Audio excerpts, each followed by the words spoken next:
What's up, guys? Thanks for tuning into the Bullet Points. We've got a very special guest today. We've got Chris Graham from YHM. Chris, thanks so much for joining us, man. I really appreciate you coming out here. Big thanks to Silencer Shop for sponsoring today's shoot and bringing Chris out for us. But you guys might be like me at home. I did not know all the stuff that YHM had come out with in this past few years. Now, Chris, I know that for the longest time, I was a huge fan of your handguard, still am. But that's kind of what I knew you guys for. Yeah. You know, you were my favorite handguard company. And then doing a little bit more research, seeing your suppressor line come out a few years back, started getting more interested in you guys. Now you've got an entire lineup. And I think a really cool story is that of how YHM started. Do you mind sharing with our viewers just a little bit about how that came to be? It's funny you mentioned handguards and then suppressors, because those kind of were the same development process for us. You know, we took the handguard series, and that started with the idea of seeing what was in the marketplace and saying, there's no reason, at this point in time, it was the early to mid 90s, there's no reason that these handguard systems should cost $400 or $500, $600. That's just crazy. And we came out with ours, I think the first MSRP was like $110 or like $99 or something like that. And so we basically took this approach of saying, we can not only develop this, but make it and market it ourselves and cut out the middleman. And we've done a lot of that with the suppressors too. That's why we can offer, you know, a machine gun rated, lightweight, you know, do anything can, sub $500 with a QD mount. Right.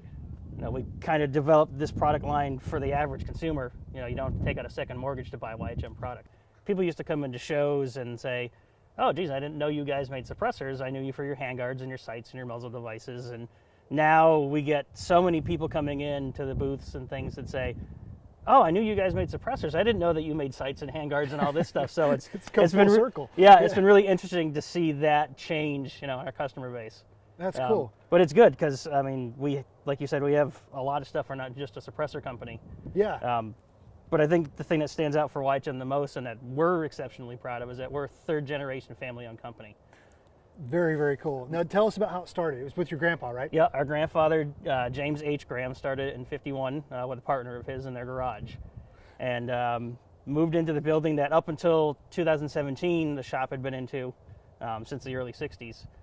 And refurbished that whole thing. And that was about the time they started getting into the government contract work. So at that point, he was making parts for basically whoever would approach them and say, can you machine this thing for me? And he'd say yes, and hopefully he was the lowest bidder and get the job.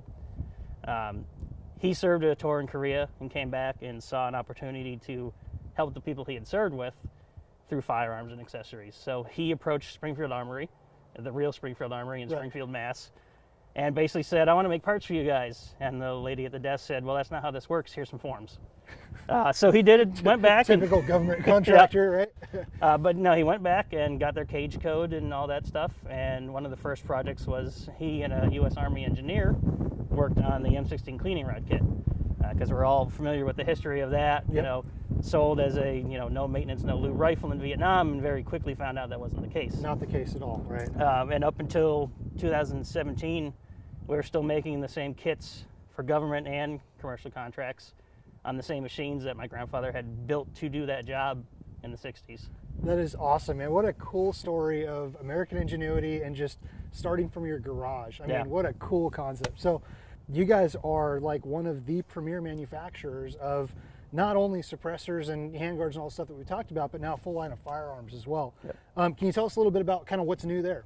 Yeah, so firearms-wise, we make several different rifles, both in billet and forged models. The forged ones are our YHM 15, because it's more standard, per se. And then the Model 57 is our billet model. That one's named after our father. It's the Model 57. He was born in 57. Oh, very cool. So that was kind of the company's tribute to him. And then we have the Model 65, which was our 65th anniversary rifle. That one was kind of like our no-holds-barred, totally Cerakoted, mag-pulled, can from the factory rifle. That was a pretty great endeavor for us. And yeah, I mean, we're continually developing new handguards. You know, some of it keeping up with the Joneses. When KeyMod and M-Lock come out, we adapt to that. Right. And we try and do some different stuff too. So like we've got our Diamond M-Lock rail here. So it's Picatinny, M-Lock, and it's got our kind of famous diamond cuts in it. So a little bit of everything blended together. Sexy looking handguard for sure. Yeah. Recently, we've really been killing it on suppressors. We came out with the Nitro, which was our modular 30 cal, then the Turbo, then the resonator, which is the 30 cal. Now we have the Turbo K, which we've come out with, which is the compact version of the turbo. Very cool. And titanium, correct? The Turbo K is 17.4 Okay. with an Inconel blast baffle. Okay. So we kept that as kind of a no holds barred but budget priced can. Yeah. So it's 17.4 in Inconel. It's machine gun rated, short barrel rated. It's quiet, and you don't have to take out a second mortgage for it. MSRP is under $500 for the whole system. Right. Well, as long as you got to pay tax stamps, as dollars count when it comes to suppressor, right? Very cool, man.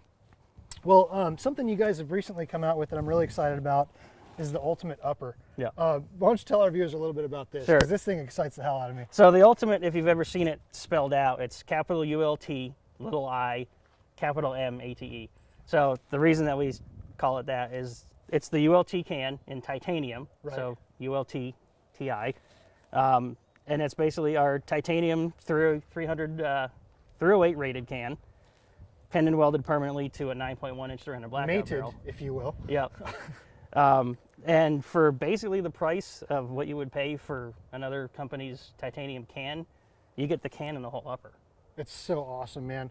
So this setup, pin and welded, so you only have one tax stamp for the suppressor. You don't have to do one for the short barrel rifle. Slap a bolt carrier group and a charging handle on there. Put it on your standard lower and you're good to go, man. I'm very, very excited to get some trigger time behind that because I've been waiting for it to come out. I love integrally suppressed setups, and this one excites the hell out of me. So I'm real excited about that. And this is light and it balances well because of the titanium up front. That's the thing I noticed, really man. Looking at the profile of it, you'd assume that it's really front heavy, and you don't get that muzzle drop at all. Yeah. It's very well balanced, and when you actually put it on a rifle, it sits just about right.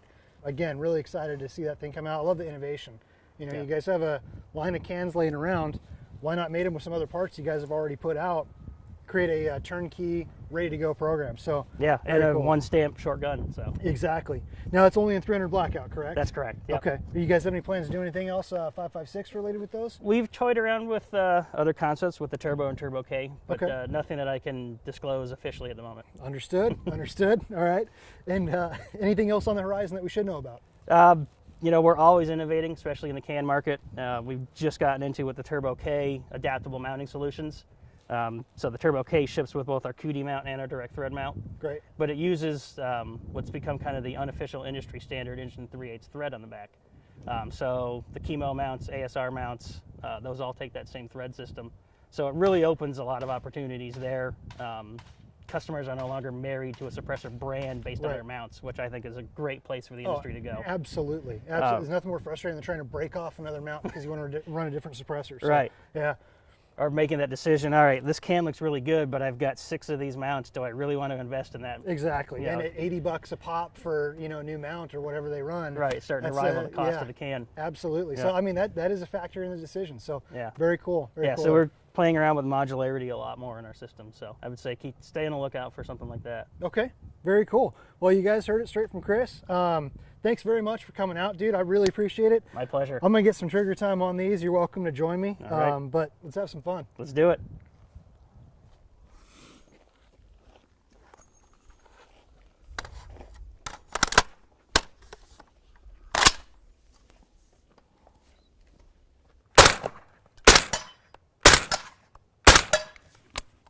Yeah, put it right over the head.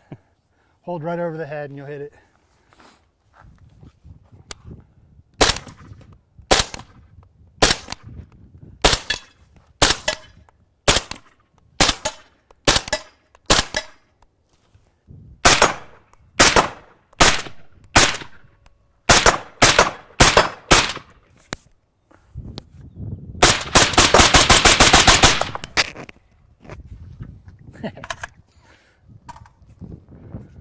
So Chris, tell us a little bit about this mating system here.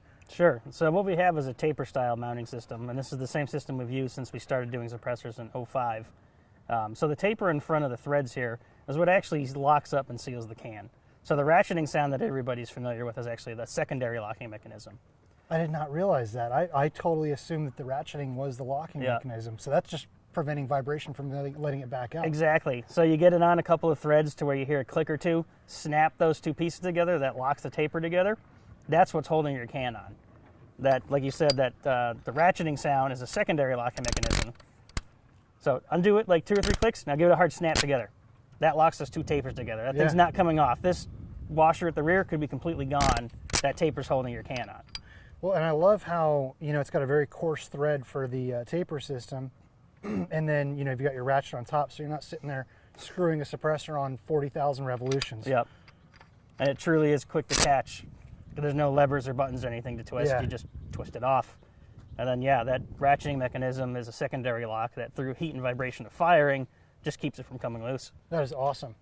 So, what was the size of the smaller one we were just shooting? So that's in its QD configuration, so it's 5.5 inches. Okay. And 11.5 ounces. So I was really impressed with the sound suppression for how light and how small that can was. So I'm really looking forward to firing this guy and seeing what this thing does. Golly, dude, that's incredible. So guys, I know it's hard to hear through the, you know, speakers on your phone or tablet or, you know, laptop or whatever you're watching on, but this thing is not like an ear ringer at all. It's just got a nice crisp crack to it. Ears aren't ringing. I mean, this is nice, dude. Here, give your toy a run, man. I'll rattle off a few.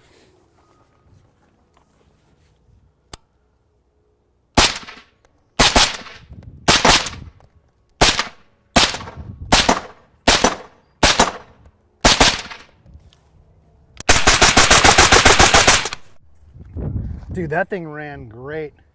Just so impressed with really everything about it. I mean, it's quiet, it's compact, it's modular, it ran flawlessly, you know, mag dump at the end, didn't catch brass sideways or nothing like that. So, yeah, that is just a badass little can. All right, now the one that I've been really waiting on, and I think we're gonna come back and we're gonna do a full review of this guy, this Ultimate upper. I'm very excited about this. So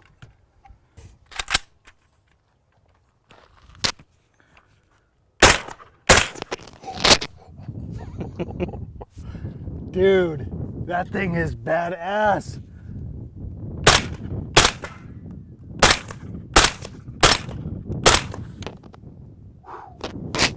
God, that is quiet, man. Those tires downrange sound loud now, huh? Seriously, seriously, wow. Yeah, this thing is gorgeous. So the weight is incredible. I mean, it does not put, it looks heavy up there, but I mean, that titanium just doesn't weigh anything, dude. It's so well balanced. I feel like you could swing it around real easy. Like, you know, if you're hog hunting out of like a side-by-side or something like that, this is a great in and out, you know? Now you're not going to be hitting the cannon or roll bars. Yeah, exactly. You know, I mean, if you're CQB in situation, this is freaking ideal. Hopefully you never have to get into that kind of situation, but if you do, I'd rather be prepared. yeah, exactly, man. This thing's sweet.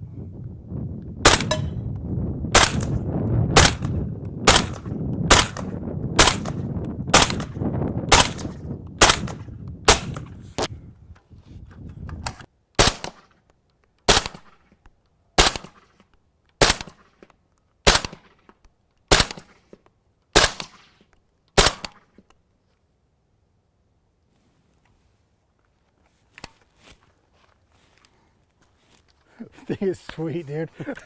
Still a couple more in there. Don't mind if I do.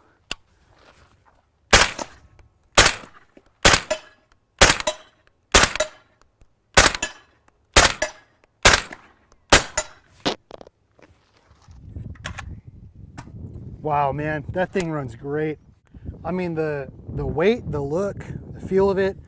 I love the handguard on here, man. And it actually, for as many rounds as we just ran through that, which was 60-ish, Yep. it's not incredibly hot, dude. Yeah. Like I figured this would be, you know, I figured my hand would be pulling back here slowly, Yep. but I mean, it's not bad, dude. I could grip this and run 3 mags all day long. Yeah, the heat transfer is pretty good. Phenomenal weight, dude. I love the balance of it. I think you guys got a real winner here, dude. So hats off to you guys at YHM for putting that thing together. Dude, thanks so much for coming out, man. I really appreciate it. It's Hey. fun having you on the channel. It's my pleasure. It's snowing at my house right now, so I'll come down to Austin anytime. Yeah, right. Welcome to Texas. Well, thanks again, guys, for tuning in. We'll see you next time. And thanks again to Silencer Shop and Chris for coming out.